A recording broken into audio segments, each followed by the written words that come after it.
Hello दोस्तों, आप सबका स्वागत है।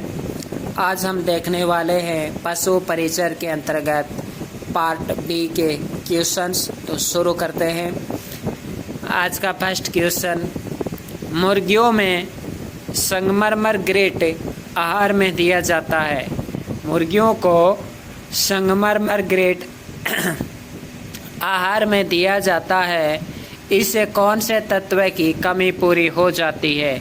तो कैल्शियम तत्व की कमी पूरी हो जाती है। जब मुर्गियों में कैल्शियम की कमी हो जाती है तब मुर्गियों को आहार में संगमरमर ग्रेट दिया जाता है। भैंस की प्रथम कलोन नस्ल कौन सी है?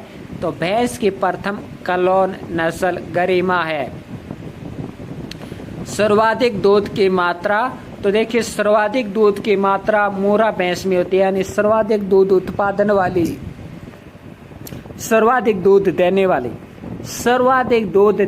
वाली जो भैंस है, सर्वाधिक दूध उत्पादन वाली जो भैंस है वो मोरा भैंस है। मोरा कोई खुंडी कहते हैं। अगला क्वेश्चन, डूंगरपुर बांसवाड़ा एवं उदयपुर में पाई जाती है। डूंगरपुर बांसवाड़ा एवं उदयपुर में पाई जाती है। Option A Murrah, option B Surti, option C Bhadawari, option D Mehsana. तो देखिए डूंगरपुर बांसवाड़ा एवं उदयपुर में पाई जाती है सूरती। भदावरी है ये अलवर भरतपुर की तरफ पाई जाती है, यानी भदावरी है ये यूपी की है और यूपी से टच अलवर भरतपुर होते हैं। तो डूंगरपुर बांसवाड़ा उदयपुर में पाई जाती है सूरती भैंस पाई जाती है। डूंगरपुर बांसवाड़ा उदयपुर में सूरती भैंस पाई जाती है। सबसे लंबा दुग्ध काल, तो सबसे लंबा दुग्ध काल किसका होता है? महसाणा का होता है।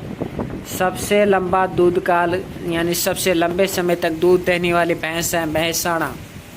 बकरी की मान्यता प्राप्त नस्लें हैं 37। भेड़ एवं बकरी के संकरण से उत्पन्न संतति क्या कहलाती है? तो जब भेड़ एवं बकरी का क्रॉस करा दिया जाता है तब काइमेरा बनती है। भेड़ एवं बकरी के क्रॉस से काइमेरा बनती है। बकरी की पहली कलोन नस्ल कौन सी है? तो बकरी की पहली कलोन नस्ल है नूरी। बकरी को खिलाने या दूध निकालने के दौरान प्रयुक्त उपकरण कौन सा है? जब हम बकरी को खिलाते हैं, उसका दूध निकालते हैं तो उस समय एक उपकरण प्रयोग में लेते हैं, इसे कहते हैं स्टेचियार।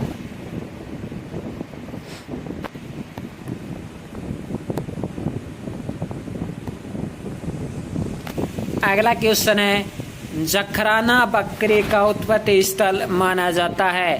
तो जखराना बकरी का उत्पत्ति स्थल माना जाता है अलवर। कई बार ऐसे पूछ लेते हैं, निम्न में से किस बकरी का उत्पत्ति स्थल, निम्न में से किस बकरी का उत्पत्ति स्थल राजस्थान में है, या निम्न में से किस बकरी का उत्पत्ति स्थल राजस्थान से नहीं है। तो इस तरह से क्वेश्चन पूछ लेते हैं, पता होना चाहिए। तो जखराना बकरी का उत्पत्ति स्थल अलवर।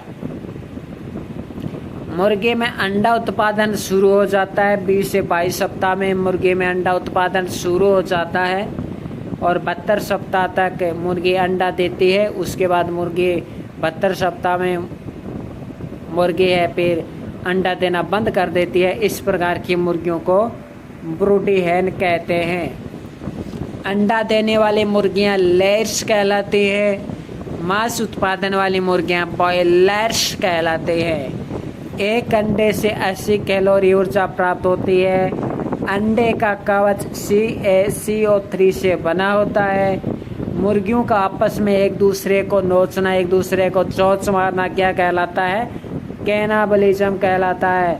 और इस कैनाबलिज्म का कारण है सोडियम क्लोराइड की कमी।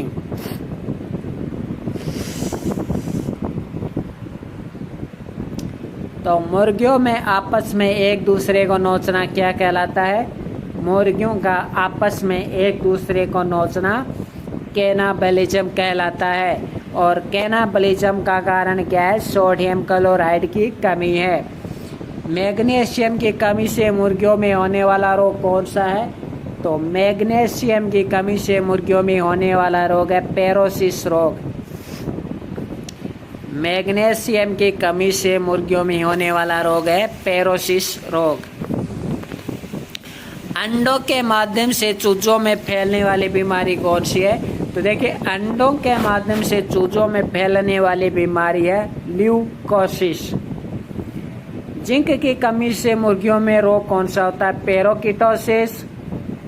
और चूजों में विटामिन ई की कमी से कौन सा रोग हो जाता है? क्रेजी चिक डिजीज। तो अंडों के माध्यम से चूजों में फैलने वाली बीमारी, तो अंडों के माध्यम से चूजों में फैलने वाली बीमारी है ल्यूकोसिस। जिंक की कमी से मुर्गियों में होने वाला रोग है पैराकिटोसिस।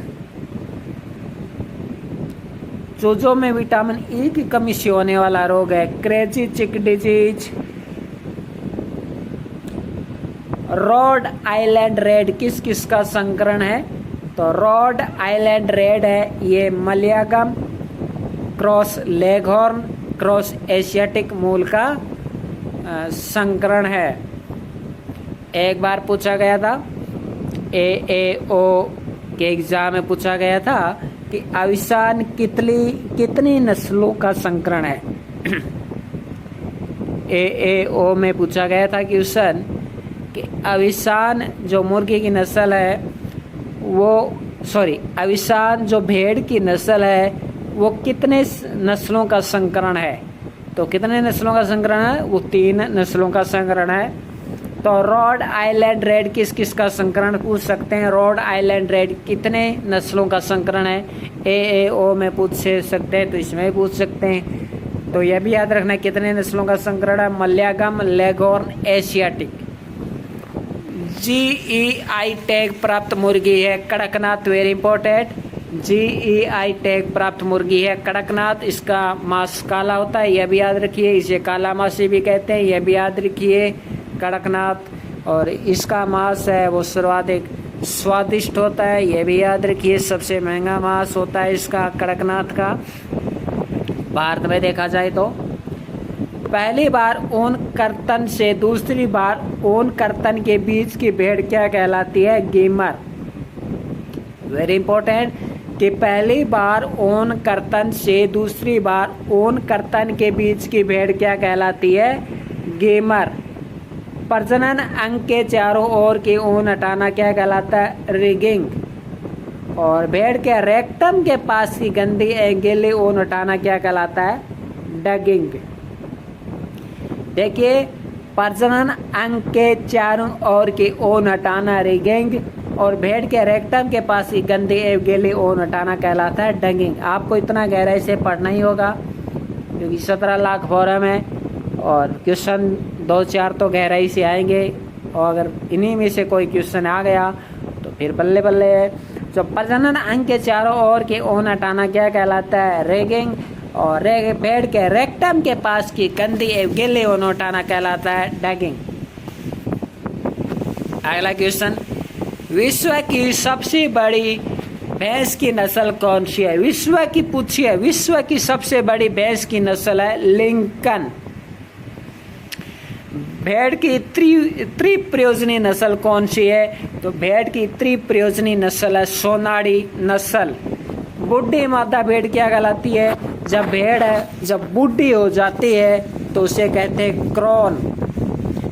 बधियाकृत नर भेड़ क्या कहलाती है? तो बधियाकृत नर भेड़ कहलाती है सेगी। बधियाकृत नर भेड़ कहलाती है सेगी। पूंछ काटने की प्रक्रिया भेड़ में क्या कहलाती है? डॉकिंग। और अन्य पशुओं में पूंछ काटने की प्रक्रिया क्या कहलाती है? डिटेलिंग। जैसे गाय, भैंस, भेड़, बकरी, तो इसमें गाय, भैंस, बकरी, तो गाय, भैंस, बकरी में पूंछ काटने की प्रक्रिया डिटेलिंग और भेड़ में पूंछ काटने की प्रक्रिया डॉकिंग।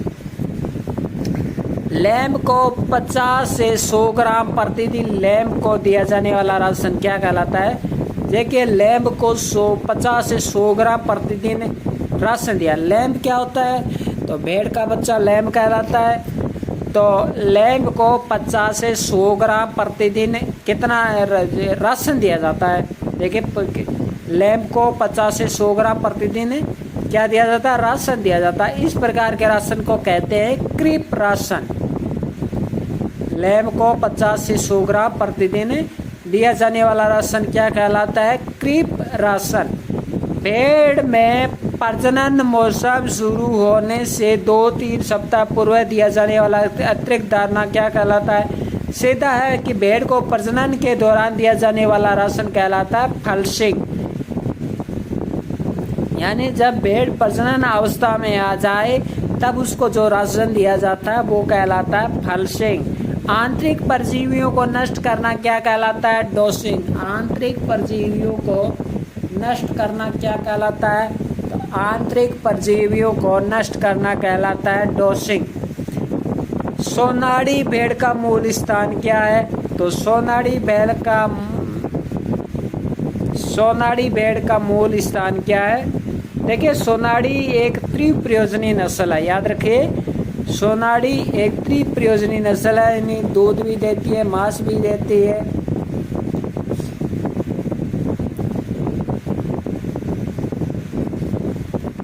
ऊन भी देती है।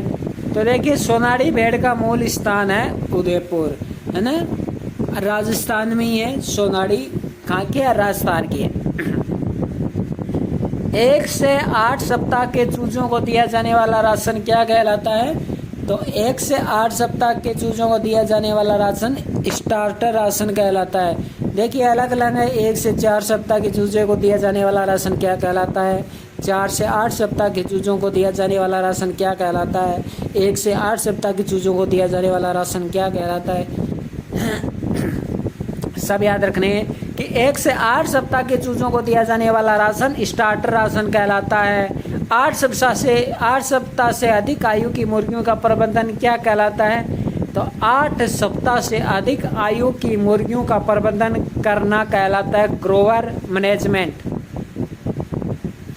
8 सप्ताह से अधिक आयु की मुर्गियों का प्रबंधन करना कहलाता है ग्रोवर मैनेजमेंट। इनमें से रोमांथी पशु कौन सा है, ऊंट, घोड़ा, सुअर, बकरी। तो इनमें से रोमांथी पशु कौन सा है, तो इनमें से रोमांथी पशु सुअर नहीं हो सकता, घोड़ा नहीं है, ऊंट नहीं है, तो कौन सा, बकरी है।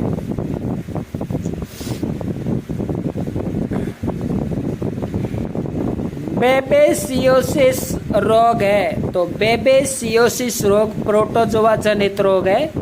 बेबेसियोसिस रोग है, ये प्रोटोजोआ जनित रोग है, यानी प्रोटोजोआ से होता है बेबेसियोसिस रोग।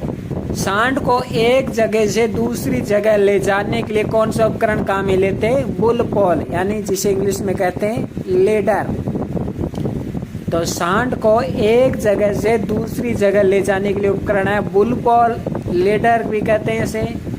एंटी काउ किकर का प्रयोग किया जाता है, तो पशु के पिछले पैरों को बांधने के लिए ताकि दूध निकाल सके, जो रस्सी से बांधते हैं उसे एंटी काउ किकर कहते हैं। ट्विच क्या है, घोड़े एवं गधों को काबू करने का यंत्र। ट्विच क्या है, घोड़े एवं गधों को काबू करने का यंत्र होता है ट्विच। पशु अपना दूध न पी सके, अपने शरीर को न चाट सके, इसके लिए उपकरण है क्रेडल। यानी क्रेडल छोटी छोटी लकड़ियों का खपची से बनी होती है, जो कि मुंह पर पहना देते हैं, कान से लेकर मुंह तक, ताकि पशु अपना दूध न पी सके, अपने शरीर को न चाट सके। पशु को एक जगह नियंत्रित करने का उपकरण है ट्रेविस। पशु को एक जगह नियंत्रित करने का उपकरण है ट्रेविस, यानी पशु हिल डुल न सके जब उसे इंजेक्शन दिया जा रहा हो। दूध की खनिज लवण की मात्रा होती है, तो दूध की खनिज लवण की मात्रा होती है 0.70 से 0.90। दूध की खनिज लवण की मात्रा होती है, तो दूध में खनिज लवण की मात्रा होती है 0.70 से 0.90। दूध में सबसे कम घटने बढ़ने वाला अवयव कौन सा है? तो दूध में सबसे कम घटने बढ़ने वाला अवयव है लैक्टोज, जबकि दूध में सबसे ज़्यादा घटने बढ़ने वाला अवयव है वो है वसा। जबकि दूध में सबसे कम घटने बढ़ने वाला अवयव है लैक्टोज।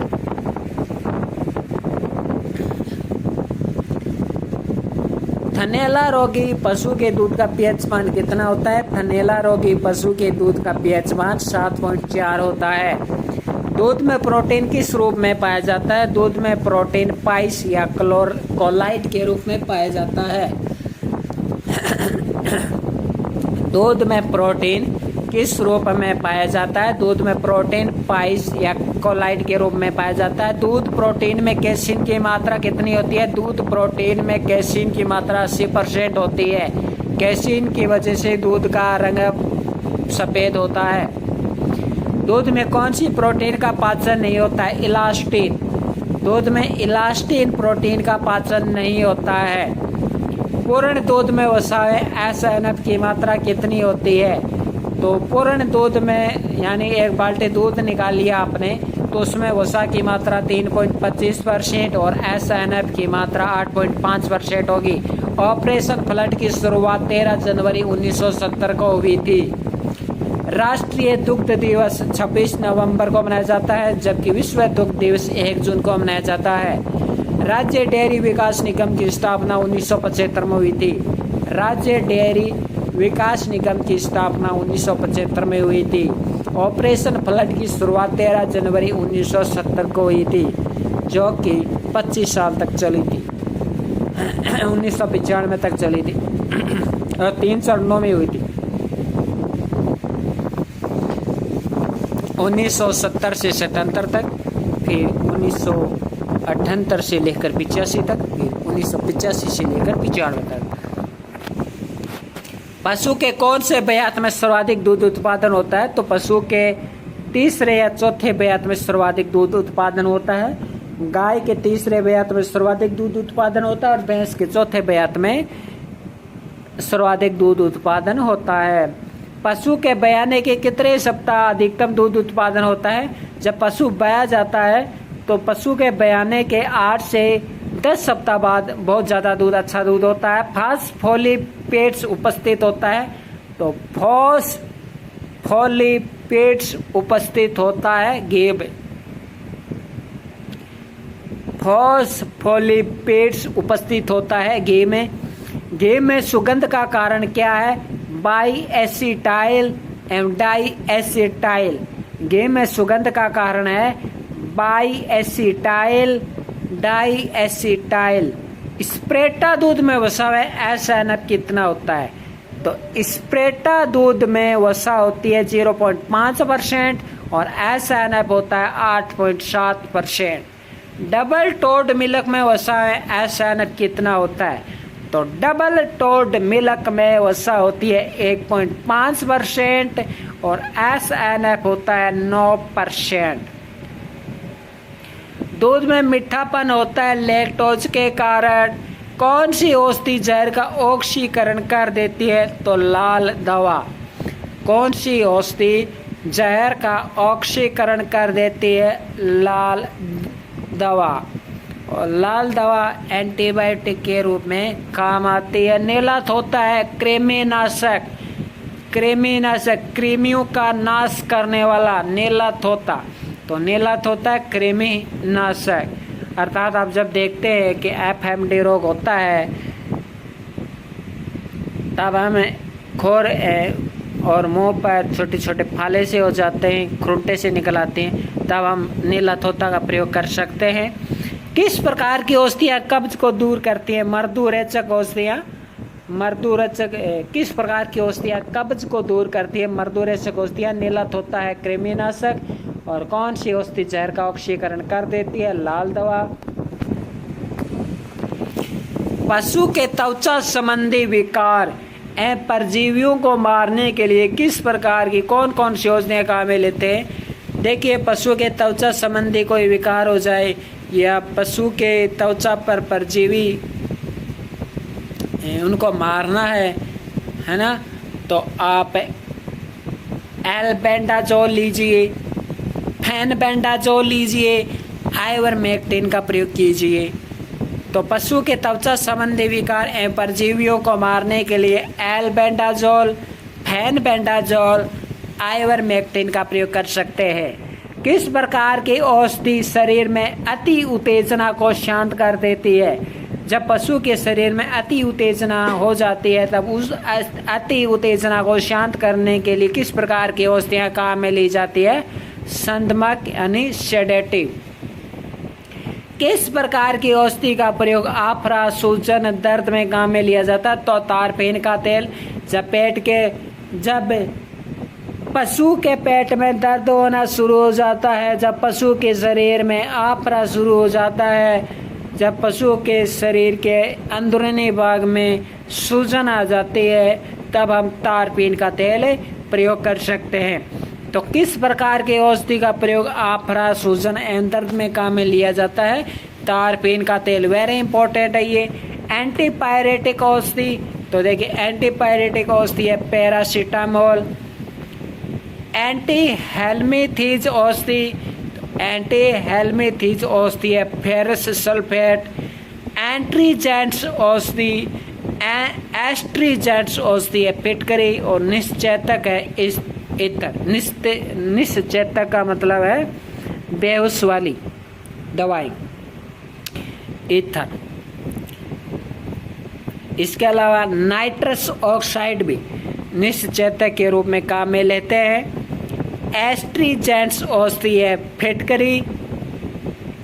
एंटी हेलमिंथेज औषधि है फेरस सल्फेट। और एंटीपायरेटिक औषधि है पैरासीटामोल। यानी जब एंटीपायरेटिक औषधि का मतलब है जब पशु के शरीर में दर्द होता है या कष्ट होता है शरीर को, तब पैरासीटामोल। एंटीपायरेटिक औषधियाँ वे औषधियाँ जो पेट में गैस को कम करती है, एंटीजाइमोटिक्स। किस प्रकार की औषधियाँ पेट में गैस को कम करती है? तो एंटीजाइमोटिक्स औषधि। एंटीजाइमोटिक्स औषधि पेट में गैस को कम करती है। निम्न में से प्रतिजैविक औषधि का उदाहरण है, तो बताइए प्रतिजैविक औषधि कौन सी है? ऑप्शन है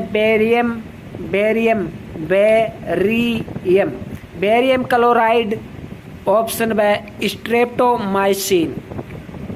कौन से प्रतिजैविक औषधि का उदाहरण है? तो इसका उत्तर हो जाएगा स्ट्रेप्टोमाइसिन प्रतिजैविक औषधि का उदाहरण है। तो आइए एक हम फटाफट देख लेते हैं फिर।